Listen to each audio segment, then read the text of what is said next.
क्या court relief देने से पहले किसी पार्टी की इंटेंशन या कंडक्ट को देखती है? जी हाँ, बिल्कुल पार्टीज की इंटेंशन और कंडक्ट को कोर्ट ध्यान में रखती है रिलीफ देने के समय। मैं इस पॉइंट को एक बॉम्बे हाई कोर्ट की जजमेंट द्वारा समझाऊंगा, जिस जजमेंट का नाम है Dilip Nevatia versus State Bank of India और इसकी साइटेशन है 2015 volume 5 Maharashtra Law Journal page number 105। ये जजमेंट जस्टिस गौतम पटेल द्वारा लिखी गई है।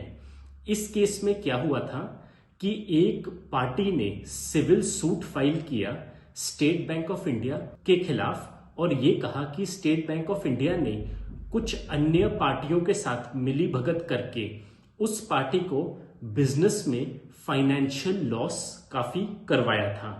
अब ये सूट काफी लंबे समय कोर्ट में चला और जब इसमें फाइनल बहस चल रही थी उस समय जज साहब ने पार्टी को बोला कि आपके द्वारा प्रोड्यूस किया गया एविडेंस आपकी एलिगेशंस को प्रूव करने के लिए काफी नहीं है। तो उस स्टेज पे उस पार्टी ने एक एडजर्नमेंट ली और अगली डेट पे एक एप्लीकेशन लगाई जिसमें उन्होंने काफी सारा डॉक्यूमेंट्री एविडेंस प्रोड्यूस करना चाहा। अब कोर्ट ने इस चीज को नोट किया कि उस पार्टी का इस एप्लीकेशन को फाइल करने में नीयत सही नहीं थी। वो इसलिए कि उन्होंने कहा कि ये डॉक्यूमेंट्स जो हमने पहले प्रोड्यूस नहीं किए थे केस में, वो हमें अचानक से मिल गए।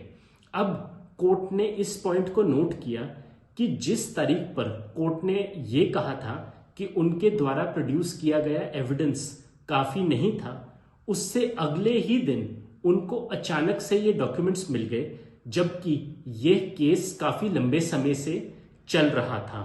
और कोर्ट ने ये भी कहा कि ये डॉक्यूमेंट्स लगता है कि उसके केस की वीकनेस को पूरा करने के लिए किए गए हैं प्रोड्यूस, और साथ में ही वो बोनाफाइडी यानी कि सही इंटेंशंस और सही कंडक्ट के टेस्ट को सेटिस्फाई नहीं करते।